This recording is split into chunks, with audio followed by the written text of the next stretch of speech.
ada satu mantan pemain Power Ranger yang berhasil mencuri uang lebih dari 1 miliar dari rumah orang lain. Udah gitu melakukannya pakai tangan kosong. Langsung tak ceritain. Oke, jadi kejadiannya ini terjadi di bulan November tahun 2013 di Saitama, Jepang. Nah, di masa itu ada satu orang laki-laki namanya Yasutomo Ihara yang bekerja sebagai stuntman, dan dia ini udah lumayan populer di kalangan stuntman. Jadi kalau misalnya ada film Power Ranger ataupun syutingan kayak gitu, dia ini sering dipanggil untuk jadi stuntman-nya. Sebenarnya nggak cuma Power Ranger, kayak Kamen Rider, pokoknya seri-seri yang Jepang itu loh. Ya pokoknya itu, bukan Jepang yang sana, Jepang yang buat anak-anak itu loh. Yo, jangan salah pikir.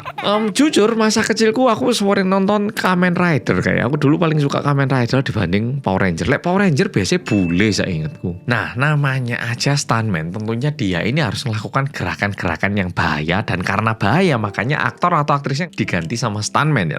Tapi meskipun stuntman, mereka udah belajar teknik ataupun udah tahu caranya, kadang kan yo iso celaka ya toh. Lah kadang butuhnya lompat dari lantai 5 ngono. Yo masih yo aman-aman pun kan masih ada bahayanya ya toh. Dan sayangnya di tahun 2009 Yasutomo ini mengalami cedera lutut yang lumayan parah katanya. Dan saking parahnya Yasutomo ini nggak bisa melanjutkan karirnya sebagai seorang stuntman. Nah, setelah cedera, seperti yang bisa kita bayangkan, namanya stuntman kan bisa diganti. Kan mukanya juga nggak muncul. Kan stuntman yang dicari kan ngikutin aktornya toh. Sehingga Yasutomo langsung digantikan sama stuntman lain. Dan yang menjadi masalah, Yasutomo kan udah nggak dipanggil lagi, udah nggak dapat pekerjaan lagi ya toh. Jadi penghasilannya nurun. Dan saking nggak dipanggilnya, Yasutomo ini sempat mikir, apa aku tak menisan jadi aktor aja ya? Kan aku udah lumayan sering acting, kayaknya bisa. Nah, tapi masalahnya Yasutomo ini cara mikirnya nggak kayak orang Indonesia.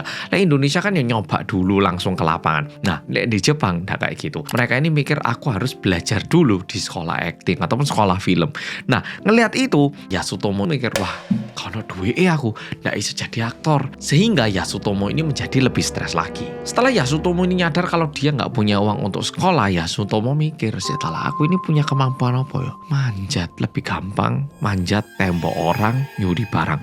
Dapet nih, mikirnya ke arah situ. Boh gimana caranya? Padahal dia ini stuntman-nya Power Ranger yang membantu orang-orang baik ya toh. Tapi di saat dia terjebak dalam kondisi susah, mikirnya manjat dinding rumah orang. Dan entah kenapa Yasutomo ini lumayan pede, kayaknya aku ini bisa manjat tanpa suara, tanpa ketahuan. Yo, setelah ada ide kayak gitu, Yasutomo ini nggak mikir panjang. Dia langsung mulai nyari tangga yang bisa dirampok. Nah, kebetulan ada satu tetangga rumahnya ini 2 lantai. Dia nyoba masuk. Pertama-tama ngelewati pagernya dulu tuh. Set, loh kok gampang. Nyoba manjat. Sudah masuk mikir, setelah ini kalau mau nyuri nggak ketahuan ya masuk lewat atas. Nah, dia manjat lagi. Rumah 2 lantai ini dipanjat.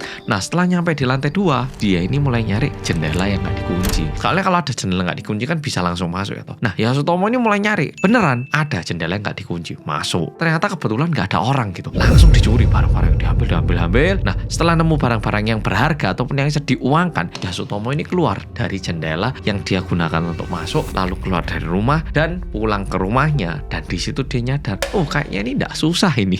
Dan di situ Yasutomo nyadar kalau pekerjaan ini ternyata lumayan cocok buat dirinya. Dan ini dilakukan sama Yasutomo dari bulan November tahun 2013 sampai bulan Juni tahun 2014, dan jumlah rumah yang dibobol itu 43. Dan ini semua dilakukan dengan tangan kosong. Jadi nggak bawa kayak perkakas atau obeng atau alat untuk membuka pintu, enggak, semua tangan kosong. Dan jumlah uang tunai yang berhasil dicuri, uang tunainya aja itu mencapai 8,2 juta yen alias 878 juta. Tapi zaman 2013 orang masih banyak yang nyimpan cash. Salah. Jepang suka megang cash. Yo, kalau Jepang mungkin. Coba lihat rumah Indonesia zaman sekarang. Loh, kok semuanya udah enggak ada? Loh kan pakai kiris, Mas. Oh iya, enggak ada ya. Mungkin lah Indonesia gitu sekarang ya. Dan seperti yang udah kita pelajari di sekolah dasar, ada satu peribahasa, sepandai-pandainya Kamen Rider melompat pasti akan jatuh. Sama Yasutomo akhirnya di bulan September tahun 2014 itu dia ketahuan nyuri karena ada CCTV dan ditangkap sama polisi. Setelah ditangkap polisi kan ditanyai, sampean ini ngapain ngelakuin ginian? Dijawab kayak gini, Pak, saya itu mau sekolah aktor. Nah kan enggak ada duit. Nah makanya saya itu minjem, Mbak, minjem tanpa izin. izin. Jadi bukan maksud buruk Pak, nggak saya pakai buat foya-foya. Ini buat sekolah Pak, buat uang sekolah saya Pak. Mau jadi aktor saya. Dan tentunya alasan ini nggak diterima sama kepolisian, ya tentunya, dan langsung dibawa ke pengadilan. Di pengadilan dia ini dikenakan hukuman pidana dan juga dikenakan utang sebesar 8,9 juta yen alias 950 juta rupiah. Jadi nyurinya 8,7, kena utang 8,9. Jadi kalau bahasa Jawanya Pak Po. Nah, lek menurutku pribadi sebenarnya pekerjaan yang bisa dilakukan sama Mia Sutomo ini masih ada. Mungkin dia nggak bisa memperagakan, tapi kan masih bisa ngajarin anak-anak ataupun orang-orang yang pingin jadi stuntman ya. Atau apalagi dia udah punya pengalaman. Tapi ya bola tadi ini sangat disayangkan.